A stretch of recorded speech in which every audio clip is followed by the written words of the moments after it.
Esta es una clase de primero y os vamos a hacer unas preguntas. Como por ejemplo, ¿qué hacéis en vuestro tiempo libre? Nada.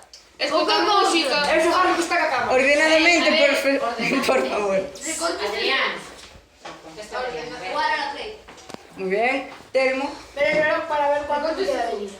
Vale. Practicar fútbol. Vale. Ver YouTube. Muy bien. Este es nuestro patio donde jugamos y os vamos a enseñar unas canastas y unas porterías que tenemos aquí fuera, donde pasamos los recreos. El pabellón está cerrado, así que no es posible que os lo enseñemos.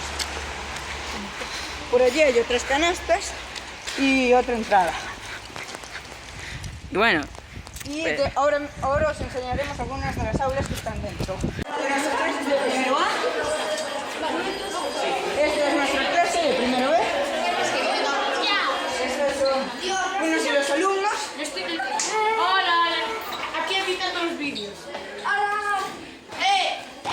Fernando, Aquí